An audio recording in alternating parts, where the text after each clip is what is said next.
vagabondsteve@yahoo.com if you want to make some serious progress on your goals, inner peace, relationships, career, anything like that. Feel free to contact me. I'm almost giving away the service. It's really affordable and has helped many, many people. So feel free to shoot me an email. And the first consultation, no charge. We talk for about 20-30 minutes. I answer any questions about coaching, and we focus on what you'd like to accomplish in your life.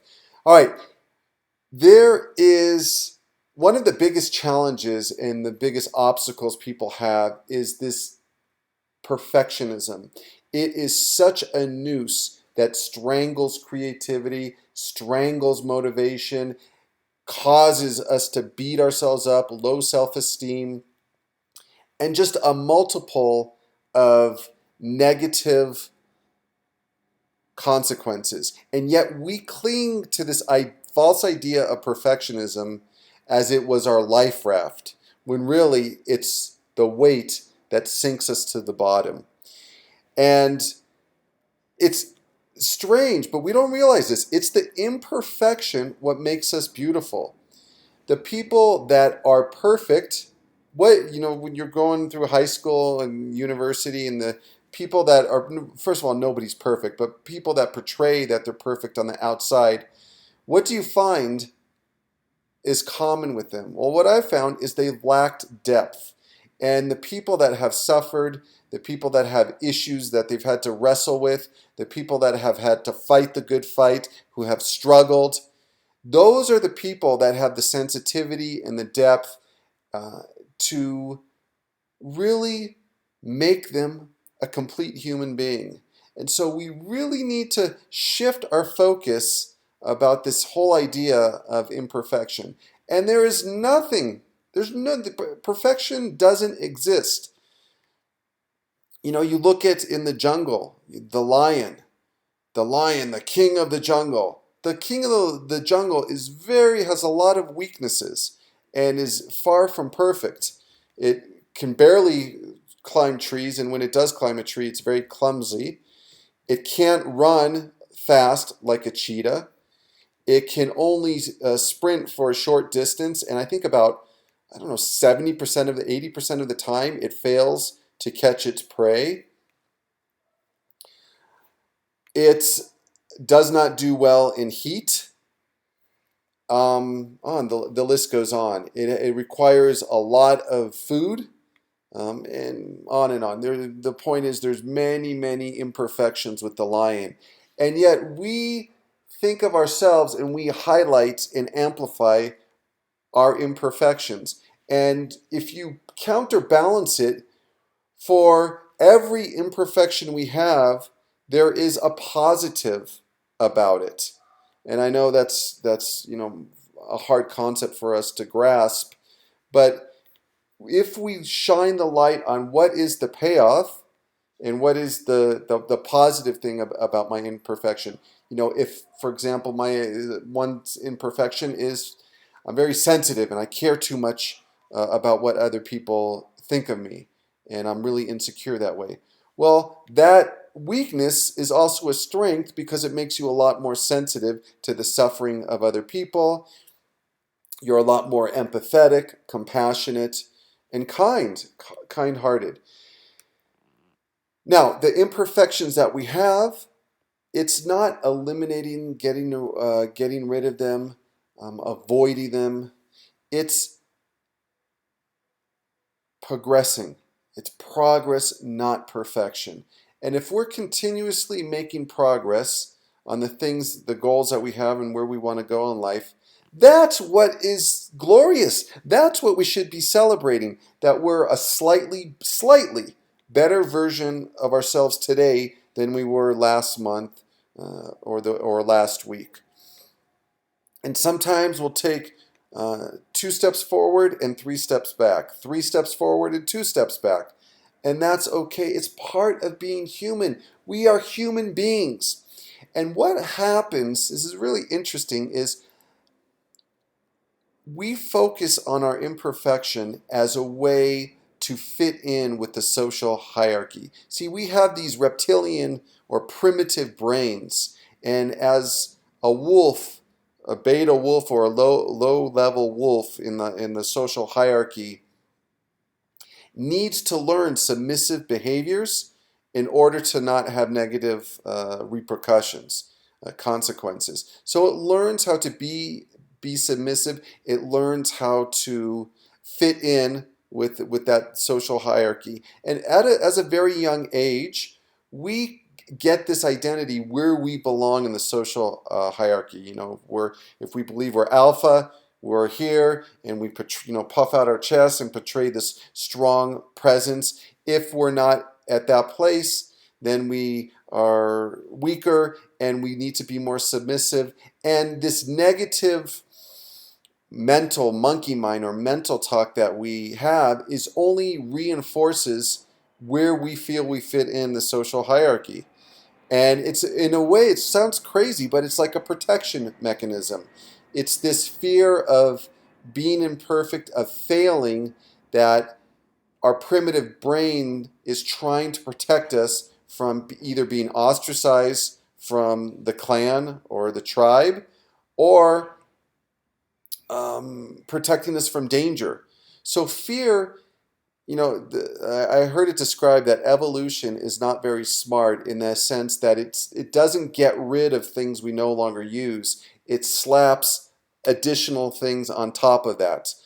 So it's very slow to get rid of things that we no longer use. So we still have this very primitive brain, and then we have this more analytical brain that has been slapped onto it over the millennium, over the many years. And we treat this primitive or reptilian brain as that is fact. If we have a thought, we believe that's who we are.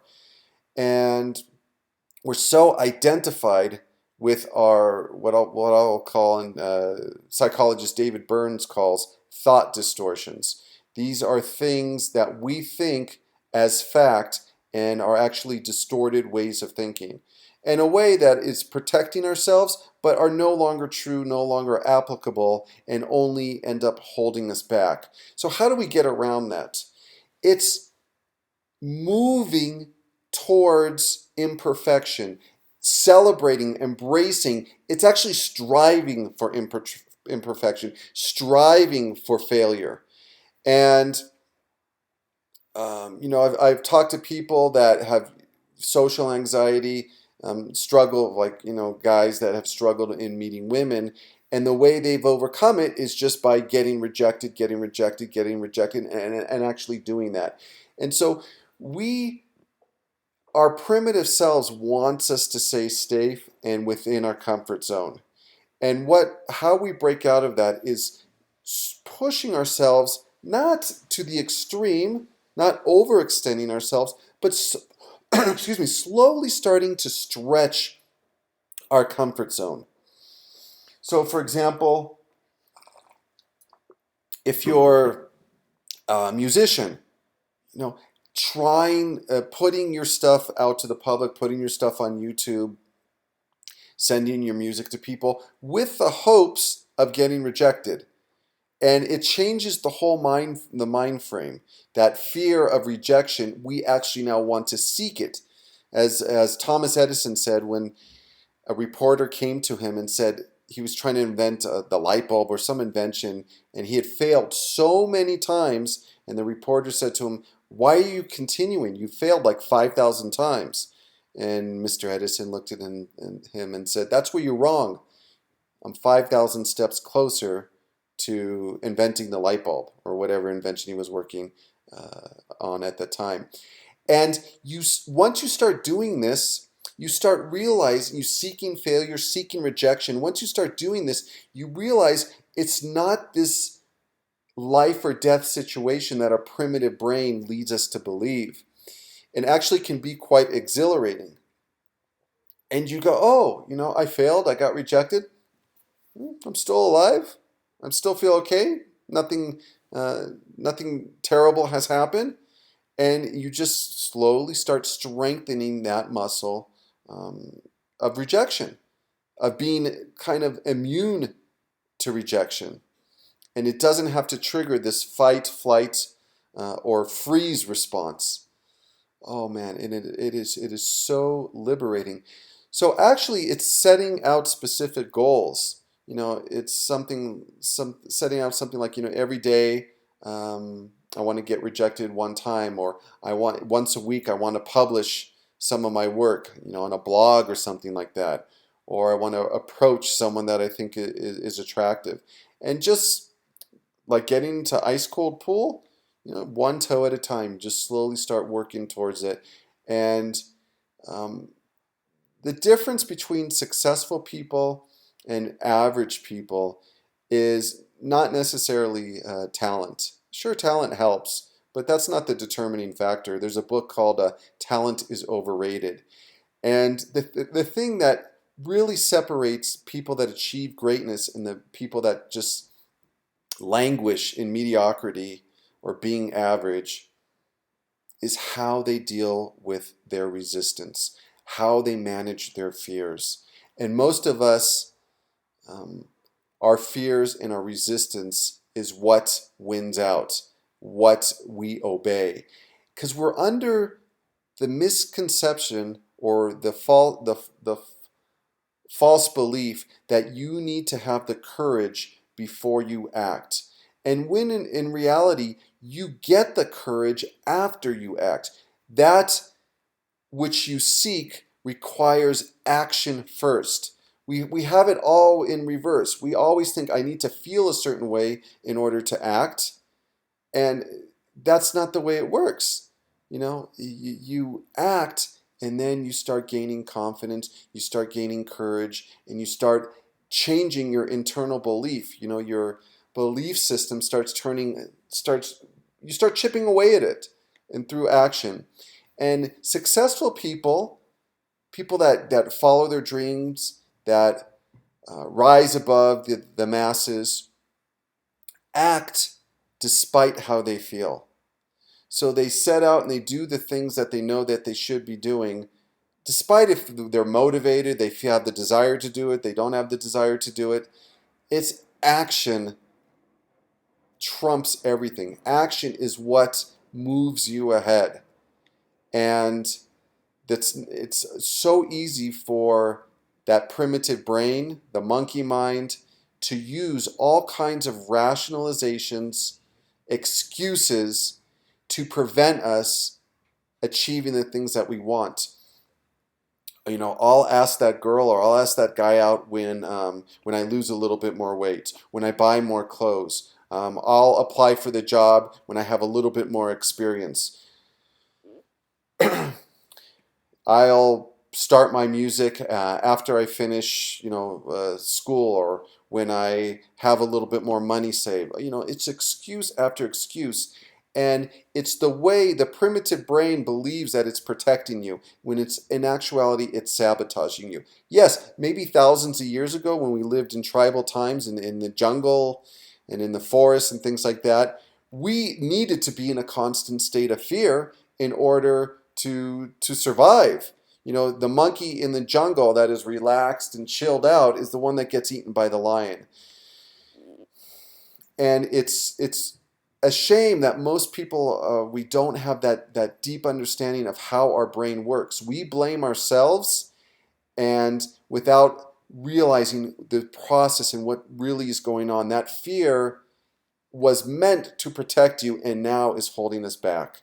And how do we overcome it? Setting small, seemingly insignificant goals, baby steps, just small goals that are steady and consistent. And so you increase them week by week.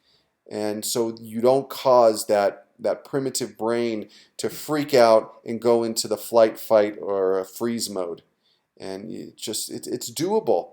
You don't go to the gym and you don't lift. When I first started going to the gym, I could barely lift just the barbell.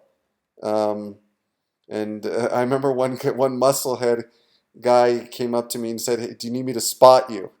Spot you means like you need me to cover you in case you can't lift it and falls on your chest. It was a barbell, but I didn't give up. And each week or each couple weeks, I'd add like 5 more pounds, 5 more pounds, and then I was lifting weights I never could imagine. But you just go slow and steady, and it's amazing the progress and success that you could achieve. So again, if you'd like help with that, it always helps to have someone hold you accountable and kind of map out a plan of where you want to go. Feel free to email me, vagabondsteve@yahoo.com. If not, thanks for watching. Thanks for your comments. And as always, I really appreciate your support. And have a wonderful week. Speak to you later. Bye-bye.